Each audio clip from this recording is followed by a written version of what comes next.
We can access anyone's life with almost no effort. Just a few taps and you're watching others play games, go to concerts, or texting and talking with friends without ever leaving your seat. As backwards as it sounds, that lack of friction to connect with each other is ruining our ability to build strong communities, and it's not by accident. The systems around us have reshaped belonging into something convenient and commodified, turning what was once built together into something we consume alone. So in this video, I'll explain how economic forces, convenience culture, and self-prioritization made us more lonely, mentally unstable, and unfulfilled than ever, with some solutions and hope at the end, of course. In early American colonial life, belonging meant survival. Small New England settlements literally revolved around the meeting house. Work bees, barn raisings, militia musters, and Sunday worship required collective effort. There was no safety net to fall back on. If you did not cooperate with your settlement and interact with them daily, your basic necessities like food and shelter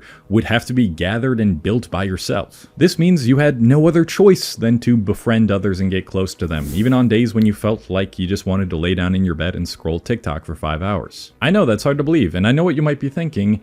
Everybody had to interact with everyone back then. It didn't just apply to the United States, but it wasn't to the extent in which Americans had to, and the way in which they did. In his book, Democracy of America, French diplomat and historian Alexis de Tocqueville wrote about what he termed as civil associations in the USA. Americans of all ages, all conditions, all minds constantly unite. Americans use associations to give fetes, to found seminaries, to build inns, to raise churches, to distribute books, to send missionaries to the Antipodes. In this manner, they create hospitals, prisons, schools. Finally, if it is a question of bringing to light a truth or developing a sentiment with the support of a great example, they associate. Tocqueville argued that Americans' tendency to form associations grew out of the nation's early emphasis to create equitable conditions. Because no strong aristocratic class or centralized authority took responsibility for common issues, citizens had basically no choice but to cooperate and pool their efforts. Contrastly, in France, he noted, the state would naturally step in, and in England, the aristocracy would provide leadership. But in the early US, ordinary people had to depend on one another to address and solve their problems. By the mid-1800s, that belonging shifted from one of survival to civic duty and engagement. Civic groups like the Freemasons, Oddfellows, and temperance societies were everywhere. They provided help with funerals, widows, orphans, and unemployment long before government safety nets. In their paper, The Growth of Voluntary Associations in America, Gerald Gamm and Robert Putnam used city directories to find that the density of voluntary associations roughly doubled over the long 19th century, from 2.1 associations per 1,000 people in 1840 to 5.4 per 1,000 in 1910. In other words, even as settlements became more stable and survival demanded less collective labor, people still chose to organize by attending meetings, voting on laws, and sharing the same weekly rituals. That culture of organizing set the stage for reformers who wanted to make care in civil life permanent, and that's exactly what needed to happen as the problems and populations grew bigger in the late 19th and early 20th century. You know what else I like growing bigger?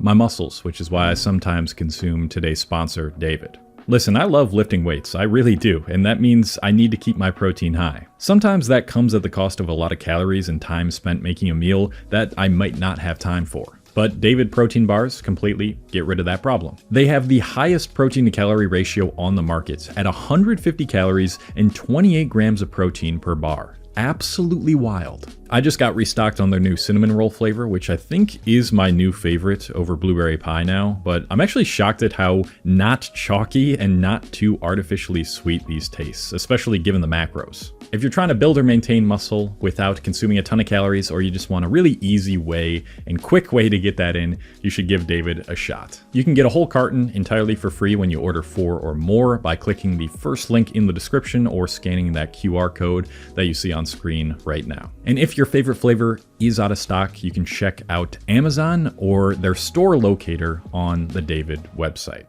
Starting in the 20th century, immigration, crowded tenements, and unsafe factories were beginning to become the norm. And these weren't issues that town halls or fraternal banquets could solve. Instead, Americans started building more settlement houses and what we would now think of today as community centers. Considered to be the first settlement house in the US, University Settlement opened on the Lower East Side of New York in 1886, and by 1910 there were over 400 settlement houses operating across US cities, with many clustered in Boston, Chicago, and New York. At the neighborhood scale, the Hull House in Chicago, co-founded by Jane Addams and Ellen Gates, is a great example of what these settlement houses were capable of contributing to communities. Within 2 years, it was serving about 2,000 people each week, and by 1900, it had added a bookbindery, gym, pool, a labor museum, and meeting space for trade unions. It was literally an entire civic hub under one roof. Public infrastructure also rose alongside it. Andrew Carnegie funded roughly 1,681 library buildings in the US, creating free, non-commercial spaces for one to educate oneself, discuss ideas, and organize in towns and cities across the country. He built a great industry and made many millionaires. Did he give your town a library?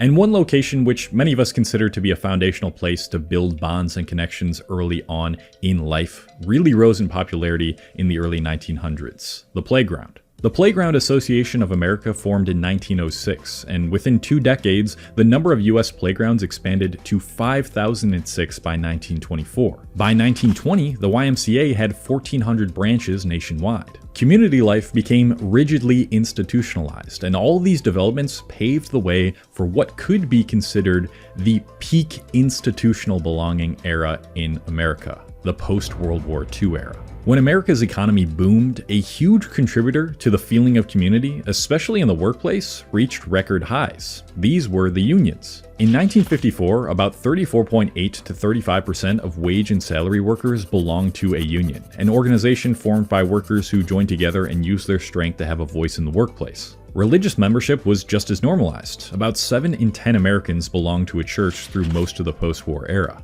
It was a clear-cut sign of how dominant weekly face-to-face ritual once was. The reshaping of infrastructure also played a part in where these community centers were built. After homeownership jumped from 43.6% in 1940 to 61.9% in 1960, this sped up suburbanization and placed schools, churches, and clubs within walking or biking distance from where the majority of Americans lived, which of course ended up causing irreversible damage to American communities, but we'll get to that. And then we can talk about just participating in in-person clubs and organizations where you make friendships too. Parent-Teacher Association membership peaked around 12 million in the 1960s, tying family life to school-based volunteering.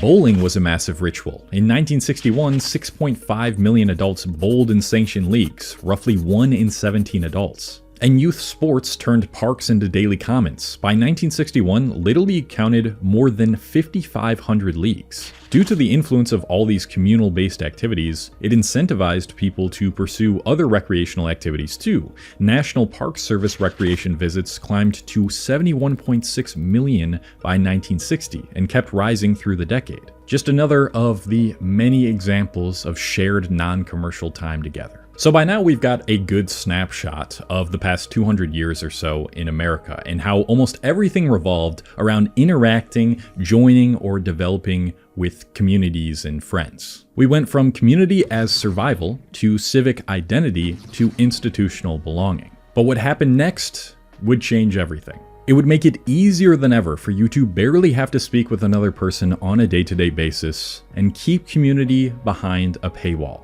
And that was the privatization of public spaces. I think one of the best examples of the shift from public to private communal spaces can be observed in the rise and evolution of malls. Now, I, along with many other late 20-year-old or early 30-year-olds, might hold malls with a positive sense of nostalgia. It was where we hung out with friends and went on first dates or saw a movie, typically pretty community-based things. But if you zoom out and take off the rose-colored glasses, you'll find that malls only exacerbated the growing trend of individualization and for-profit activities in America. And the craziest part is that it was kind of on accident. It might surprise you, but the man most often credited with the American mall set out to fight urban sprawl instead of fuel it. His name was Victor Gruen, a Viennese architect who fled Nazi-occupied Austria in 1938, landed in New York, and a few years later relocated to the suburbs of Los Angeles. Gruen actually hated car-dominated suburbs and imagined shopping centers as the civic heart of new communities. In an essay co-authored with his wife, he wrote, "A healthy urban heart pulsates with life day and night and attracts attracts creative people, those who would value intimate contact with urban features and for whom, whether they are wealthy, middle class, or poor, the city is a way of life. If you look at the original plans of his malls, you can see just how public and community-based it was intended to be. For the shoppers, there is a covered walk connecting the stores, a restful atmosphere and protection from automobile traffic. All necessities of day-to-day living can be found in the shopping center: post office, circulating library, doctor's and dentist's office, and rooms for club activities in addition to the usual shopping facilities. Shopping thus becomes a pleasure, recreation instead of a chore. By the mid-1950s, he got his opportunity to bring this vision to life and helped to create the Northland Center in suburban Detroit and the Southdale Center in Edina, Minnesota. But ultimately, it fell short of what he envisioned primarily due to one thing: corporate greed. Department stores and developers controlled the capital stack and site plans. Their return on investment logic prioritized rentable retail over non-revenue civic space. Post-war automobile-oriented zoning and required parking fields hardwired malls to be islands of consumption surrounded by asphalt. And there were, of course, private property rules. The mall felt public, but it wasn't. As a result, Gruen later disowned what he spread, famously stating, "I am often called the father of the shopping mall. I would like to take this opportunity to disclaim paternity once and for all. I refuse to pay alimony to those bastard developments.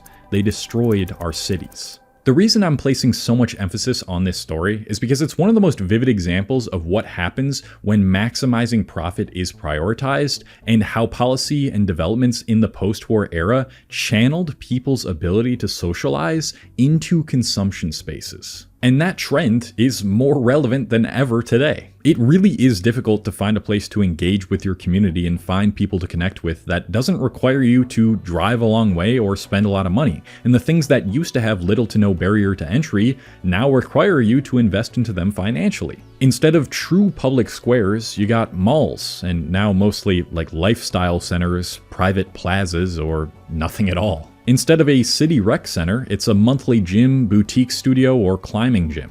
Union halls and lodge rooms became co-working spaces and members-only clubs with due fees. Choirs and church basements turned into wellness communities and branded tribes like Peloton, CrossFit boxes, and SoulCycle classes. Community workshops morphed into maker spaces with memberships. Bulletin boards and town papers gave way to discords behind Patreon tiers. Even everyday third places are transactional, like a cafe where you have to pay $7 for a coffee just to sit. And I don't know about you guys, but even at places that are meant to foster community, it feels like they've been overtaken by just the work culture of America. For example, every coffee shop I go to here in Austin, when I get in there, nobody's talking. Everybody is fully locked into their work. And I don't know if it's always been like this. I wasn't alive in the 70s or 80s, so I would love to hear some anecdotes from people in the 70s and 80s of how coffee shops were, because for me at least, in this era,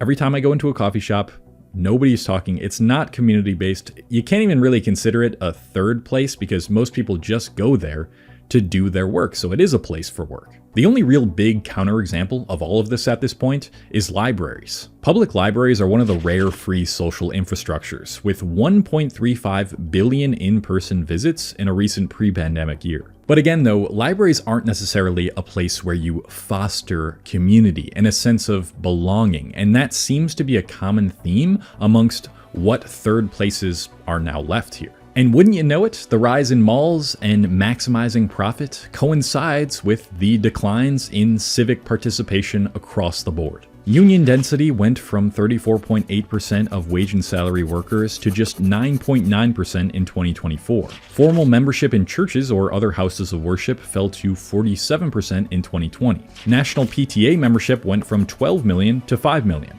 The share of Americans saying most people can be trusted fell from 46% in 1972 to 32 to 33% from 2018 to 2021. And the time we spend with our friends on average per week is lower than ever. But here's where things get interesting.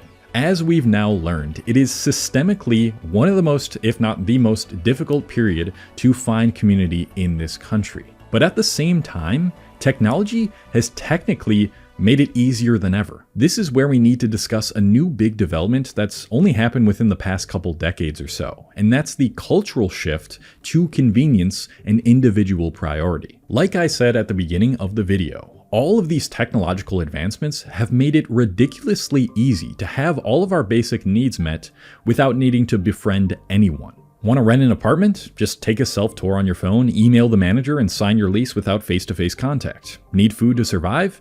Easy, just DoorDash your order and make sure you wait until they've walked down the hall to open the door and grab the food. Need to get somewhere? Take an Uber or even a self-driving car. Gotta work to pay bills? Work through your laptop only. I do understand a lot of people prefer working remotely and work better remotely, but that's not the point. The point is, the common denominator of modern life is the complete lack of friction to obtain the things you need to survive. And naturally, that's going to create certain expectations within the minds of people. The thought process then becomes, if everything else can arrive instantly, then why can't community? So what I believe is happening is that we now all expect that making friends should have been streamlined, automated, or made more efficient the same way the rest of our needs were, and therefore we are less willing to put in the time and effort to inconvenience ourselves and add friction to our lives for community and belonging. Do you realize what community and belonging actually requires? It requires patience. It requires showing up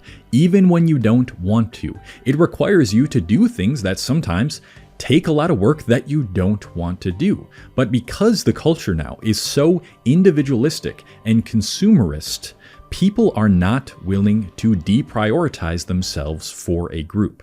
Maintaining friendships now feels like work because we've normalized hyper-optimization of time and comfort, and the sociological effect is that people chase these easy, individualized, belonging hits like social media likes or online groups instead of showing up in person. Of course, the internet and social media has given us the power to connect with so many more people than ever before, and I don't doubt that a lot of you have met lifelong friends online that you may still be friends with that you haven't even met in real life. But what's replaced this true friendship depth is often superficial breadth. Why does this matter? Well, I hope most of you realize by now the consequences of a decline in community and belonging. Declining social trust, mental health, more inequality, the list goes on and on. The biggest study ever done on happiness found that relationships were the #1 indicator of life satisfaction. Do we really need more proof of its importance? So this is my message to many of you. Almost all of your wants and needs can and will be hacked to be more efficient. Food, shelter, pleasures, hobbies, you can get them all with basically no effort. But true friendship and community and belonging will never be able to be streamlined. It is always going to take work because nothing will be able to replace it. And that means that sometimes your friend's gonna have a birthday party that's 30 minutes away and you feel tired as shit, but you're going to have to go anyway because you care more about your friend's party than inconveniencing yourself. It means that if you want to join a run club, well, if you want to meet those like-minded, ambitious people, maybe you gotta start waking up at 7 a.m. on your days off, and you gotta be willing to do that. It means that despite all the infrastructure imposed on us to make it harder to consistently show up for others, you sacrifice something to make it happen. Of course, there are limits to this. When you always prioritize others over yourself, you have nothing to give and your life spirals. And,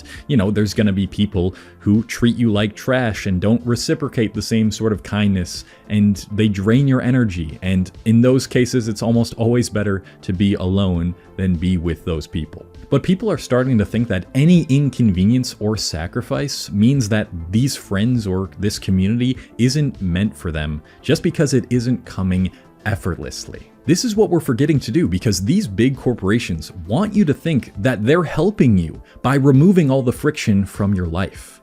But friction is necessary for growth.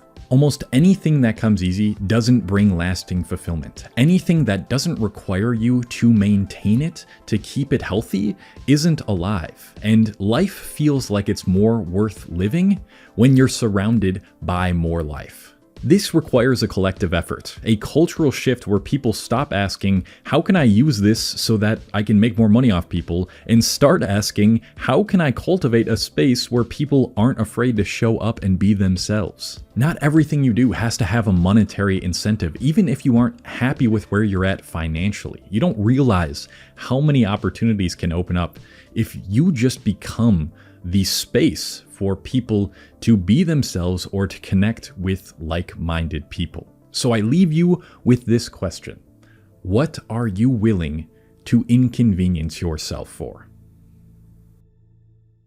Hey guys, I know I said that online community likely isn't ever going to fully replace in-person community and feeling that sense of belonging in person, but I did want to create something like that, a free community for you guys to hang out, and that is why I have officially brought back my Discord community. I had a Discord community way in the past, maybe a year or two ago, but I had to shut it down due to moderation issues. I just couldn't keep it in check with all the people in there, but I want to do it differently this time. I want to take care of it, and I want to actually have good moderation and make sure that it's able to remain a community for hopefully the rest of my YouTube career. So if you want to join that, you can talk to cool people in there, hopefully people who are interested in stuff like this and want to actually make a positive impact on the world and do cool shit, then you can click one of the first links in the description below and you can join the Discord community. Let me know your thoughts in the comments. If you enjoy video essays on modern issues and you want to binge more, check out my playlist. But don't, oh god, I just burped. Don't watch too many of them. Go do something cool. Yeah, I'm going now. Bye.